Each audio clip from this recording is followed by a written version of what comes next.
From the cosmos to the Earth, everything we see comes from 3 particles and 4 types of interaction. When we reach the atomic level, we are approaching the quantum mechanics scale. And there is some overlap within classical limit and quantum mechanics, but the quantum mechanic core is here, where everything is really fast and small and lies below the observable. Physics has consistency at every scale until we reach the quantum mechanic level.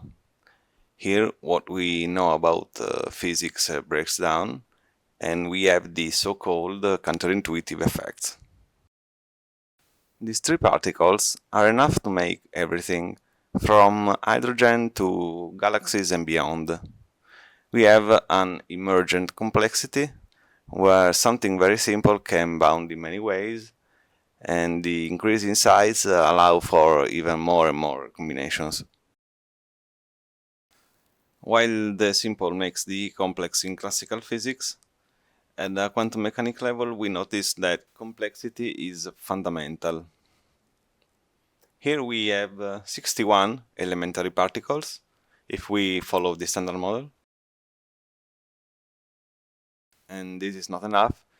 The standard model is yet incomplete to an unknown degree. And we maybe need just one more particle, or maybe 10, 50 more, nobody knows. And classical and quantum obviously are not the same. Quantum mechanics tries to go fundamental and find every component, but in any case, here we are talking about some very weird behaviors. Something very complex, impossible to observe, is breaking down physics, so quantum mechanics relies completely on imagination and creativity of physicists, and for those who don't know, here's an example of their creativity. Since we are not in a static universe, physics has a meaning mainly because systems can interact and evolve over time. And we're talking about transformation of energy that we can simplify and generalize, drawing an initial status and an outcome separated by an event. These 2 conditions are known, so these are the only facts. The event is, on the other hand, something that can have many explanations. And we try to understand how this happens, and we can make some hypotheses and statements. And typically we'll follow a descriptive abstract with an associated mathematical formalization.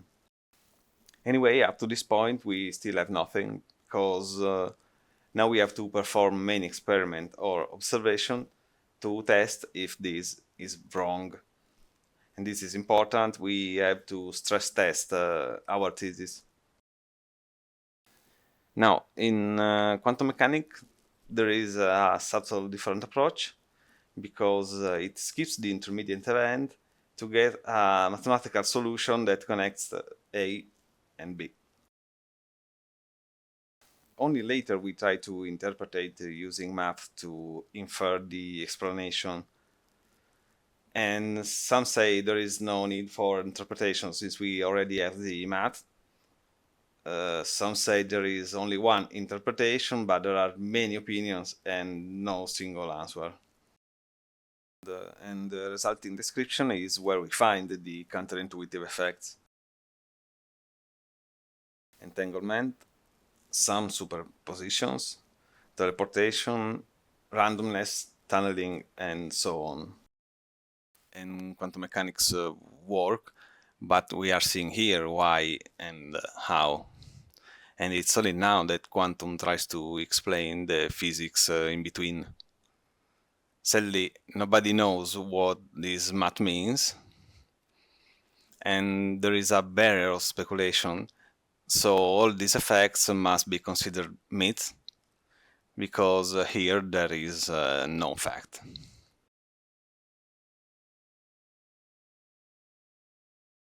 All these effects violate what we know about physics in theory, but they are impossible to observe in practice.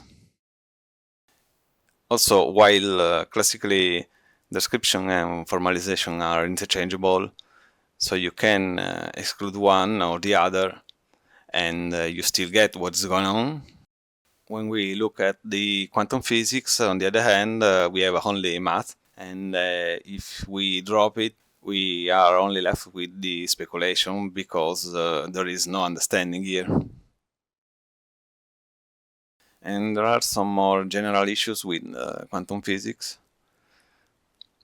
Since quantum physics is ambiguous, starting from the interpretation we just saw, the duality depending on needs, data torturing, and everything is statistics, the measurement interaction problem, the collapse of wave function, and so on. And it follows that a lot of experiments are almost impossible to replicate. Then there are cases where conservation of energy is violated. And this is really bad because conservation of energy is the fundament of physics. We also have non-causality of some effects. We also have arbitrariness in axioms, a priori meaning of experimental results, heavy use of constants, and also quantum physics decided that the falsifiability is not important. And with no surprise, quantum mechanics are also impossible to prove wrong. In closing, quantum mechanics don't explain the physics behind their own math, and we'll see in the following videos that quantum physics is mostly a counterfeiting of determinism with the hidden variables.